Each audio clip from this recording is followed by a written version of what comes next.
భారతీయ పురాణాల నిగూఢ గర్భంలో దాగియున్న అద్భుతమైన మనల్ని ఆశ్చర్యపరిచే 10 రహస్యాలు మీకోసమివి కాలగమనంలో మరుగునపడిన ఆణిముత్యాల వలె ప్రకాశిస్తాయి. రుద్రభూమి కేవలం మరణానికి ప్రతీక కాదని, అక్కడ శివుడు తన దివ్యశక్తితో నిరంతరం తపస్సు చేస్తూ జీవులకు మోక్షానికి మార్గదర్శనం చేస్తాడని పురాణాలు చెబుతాయి.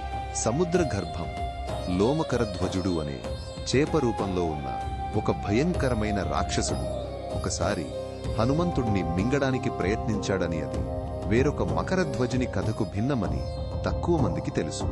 నరసింహస్వామి అవతారం తరువాత హిరణ్యకశిపుడి తమ్ముడు సంహ్లాదుడు విష్ణు భక్తుడిగా మారి పాతాళంలో ధర్మబద్ధమైన పరిపాలన చేశాడని చెబుతారు.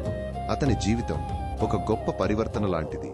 శ్రీరాముడు లంకను జయించిన తర్వాత అక్కడ రాజ్యపాలన కోసం విభీషణుడికి శ్రీవత్సమనే దివ్యరత్నాన్ని బహుమతిగా ఇచ్చాడని, అది లంకకు శ్రేయస్సును తెచ్చిందని కొన్ని అరుదైన రామాయణ గ్రంథాలు వివరిస్తాయి.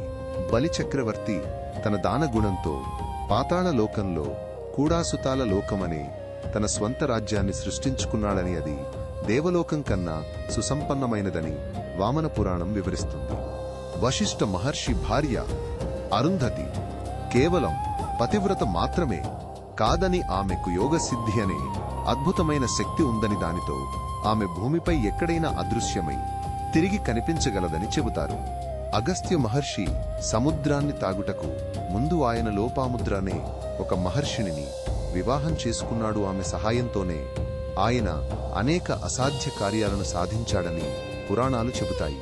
పాతాళ లోకంలో నారద కుండవనే ఒక దివ్యమైన సరస్సు ఉందని, నారదుడు దానిలో స్నానం చేసి సకల జ్ఞానాన్ని పొందాడని, అది భూలోక జ్ఞానానికి మూలమని కొన్ని అరుదైన పురాణాలు చెబుతాయి. కురుక్షేత్ర యుద్ధంలో శ్రీకృష్ణుడు అర్జునుడికి సారథ్యం వహించినప్పుడు తన రథచక్రాన్ని ఉపయోగించకుండా తన మాయాశక్తితో శత్రువుల అస్త్రాలను నిష్ప్రభావం చేశాడని కొన్ని అరుదైన కథలు చెబుతాయి. హిందూ ధర్మంలో దీపం వెలిగించడం కేవలం ప్రార్థన కాదని, అది మనలోని అజ్ఞానాంధకారాన్ని తొలగించి జ్ఞాన కాంతిని ప్రసాదించే ఒక ఆత్మ ప్రకాశానికి ప్రతీక అని ఉపనిషత్తులు బోధిస్తాయి. ఈ అద్భుతాలు సప్త సముద్రాల అడుగున దాగి ఉన్న నిధుల వలె వాటిని వెలికితీసినప్పుడే వాటి అసలు కాంతి విశ్వమంతా ప్రకాశిస్తుంది. ఈ అపురూప జ్ఞానాన్ని మరింత లోతుగా తెలుసుకోవడానికి మా ఛానల్కి ఇప్పుడే సబ్స్క్రైబ్ చేయండి.